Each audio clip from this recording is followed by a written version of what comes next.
Estamos de volta para o último bloco do programa de hoje, que aborda o tema preconceito sem preconceitos, através de narrativas literárias. Não sei se nós conseguimos ser absolutamente sem preconceitos para falar sobre preconceitos, nesse sentido do que seja preconceito e não a questão da pré-compreensão.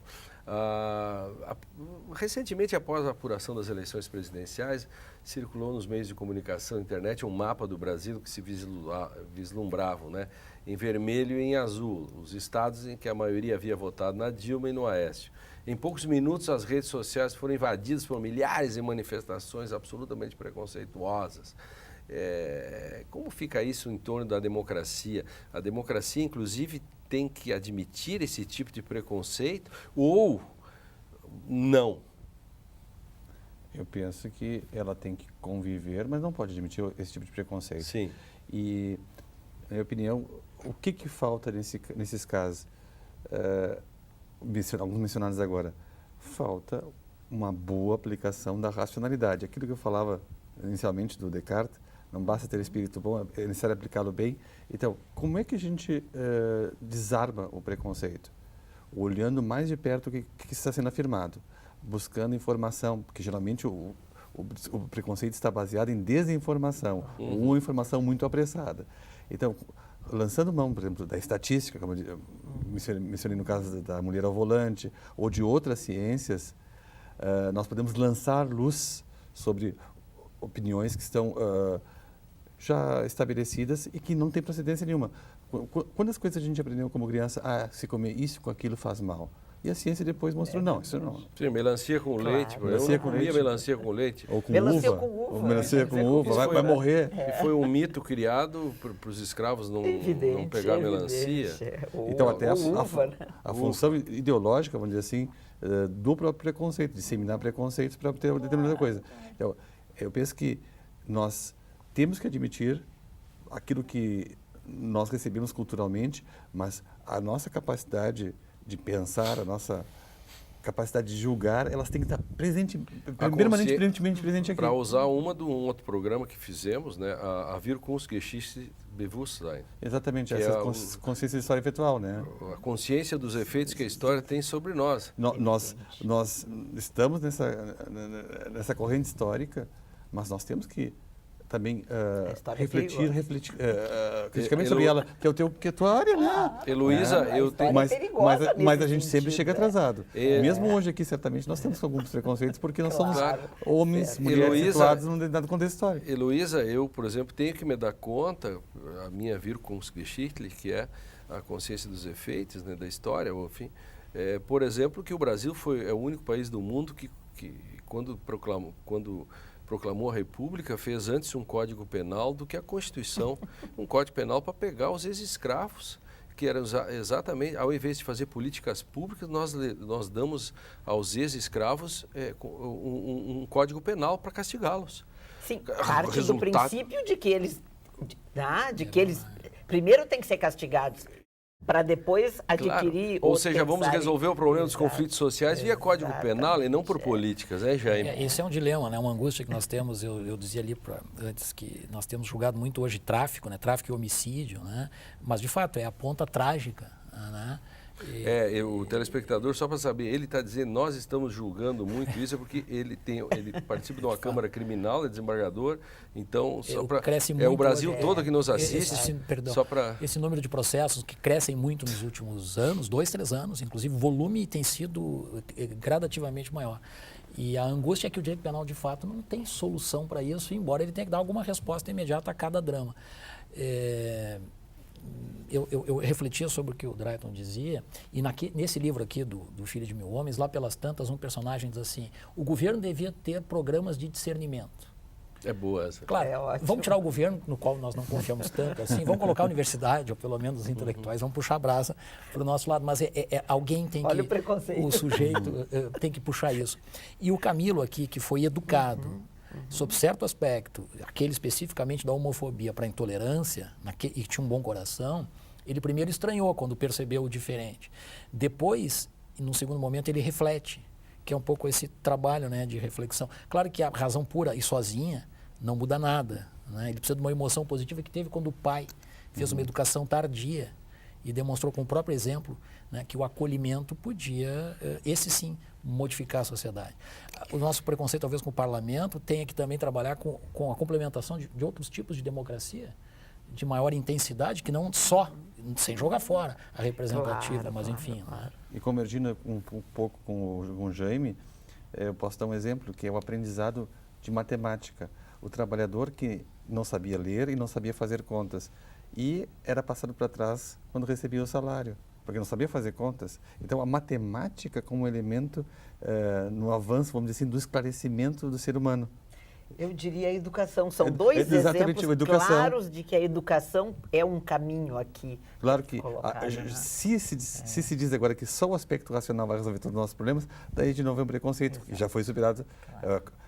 O iluminismo achava isso, que tudo seria resolvido pela razão. Aí veio no século XIX, com 3 grandes abalos, Nietzsche, Marx, Freud, e mostram, não, a razão não vai resolver tudo isso. Aqui, A consciência não vai resolver tudo, inclusive Freud. A consciência é só a pontinha do iceberg. Nós temos muito mais a área do nosso psiquismo de modo submerso do que consciente. Então, a educação, a formação, como elemento superador do preconceito, mas ao mesmo tempo temos que ver esse elemento também sob o ponto de vista crítico. Né? E a vontade superando a razão do século XX também, fora esses 3, mas o resto da vontade superando a razão causou outro caos também, né? Que é o decisionismo, o voluntarismo, etc. Exatamente. Né? Outro dia eu vi uma discussão na internet, nas redes, enfim, textos, sites jurídicos, em que um autor brasileiro dizia que, bom, como o parlamento não tem condições de discutir o problema do aborto, né, ou seja, preconceito contra o parlamento não sabe porque o povo votou mal, então botou só conservadores. Claro. E, quer dizer, ele que está dizendo, como ele é contra o aborto, ele acha que todo mundo que não vota a favor do aborto, ele vota mal. E ele é o iluminado, privilegiado, que consegue... E porque ele é a favor do aborto. Claro. Não quero entrar aqui na discussão, nem nós aqui vamos discutir o que cada um pensa sobre claro. isso. Mas a RI, ele disse que isso é melhor discutir no Supremo Tribunal, em que o Supremo pode entender melhor o problema do aborto. Isso é um preconceito, Claro. você não acha? Claro que sim. Nós precisamos melhorar o parlamento, evidentemente. Claro, né? para poder discutir claro, isso. Para discutir. E mesmo assim, possivelmente no parlamento, se a discussão barrar nos preconceitos, é o limite de onde nós chegamos, né? Nós, enquanto cidadãos, este é o nosso retrato, de alguma forma, porque claro, nos representa. De né? todo modo, a solução é um pouco surreal, né? Porque no romance que o Jaime trouxe, é um pouco surreal no final, porque é um certo modo de ele dizer como isso não tem saída racional dentro de um mundo em que, de fato, o problema do preconceito é quase invencível. Ele faz uma espécie assim de realismo fantástico no final. Algo assim. Final, embora a família, porque envolve lá umas bodas, uma galinha gigante, pessoas morrem envenenadas, enfim. Mas depois ele volta e o arranjo familiar, plural e complexo, parece resultar. Mas é interessante, tem um pós-fácil no livro, que talvez seja a última frase dele, ele diz assim, olha, eu tenho certeza hoje que eu sou filho de 1000 homens. O que eu gostaria era de ser pai de 1000 homens e de 1000 mulheres. Que lindo. E a questão da meritocracia? Não esqueci. Eu achei que você estivesse no sebo, não gostou? Não. Eu concordo com a posição do Jaime. A meritocracia é um problema nesse caso, mas ele apontou para esse aspecto, uma espécie de ajuste ou reajuste de situações precárias do passado que merecem, nesse momento histórico, esse tipo de política, uma política afirmativa, uma discriminação positiva.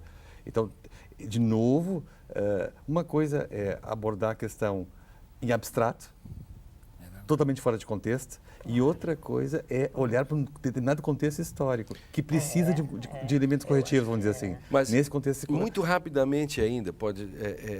mas isso na ponta, por exemplo, você, o juiz, engenheiro, sei lá, o professor, por cotas, você não acha que as cotas têm que ser no modo de inclusão para oportunidade, para depois disputar esses lugares ou colocar diretamente? Eu acho que talvez idealmente... Entendeu o que eu quero dizer? Mais Claro, na base, claro. na educação de Sim, base. sim. Mas Na eu base, penso- como a Heloísa fala da educação, Na chegada, o problema, na Lene, me entrada. parece, é que há gerações perdidas nisso. Né? sim, Atuais que estão batendo na nossa porta hoje. chegamos tarde, como diz o E aí Heráclito. estes talvez precisem, de fato, de uma aceleração. Mas como princípio, dar oportunidades iguais a todos, maravilha, né? Por Num exemplo, arranjo perfeito. Mas A la isso é Hart. o... por exemplo, fortalecer o ensino fundamental e médio público de qualidade, como acontece, por exemplo, num país como a Alemanha, em que não é preciso um outro tipo de corretivo. Se nós tivéssemos essa condição ideal, como já tivemos no Brasil, escolas públicas com muita qualidade, ou mais qualidade, mas depois houve um processo de precarização. Então, isso seria isso que tu disseste, a oferta de condições iguais para todo mundo. Né?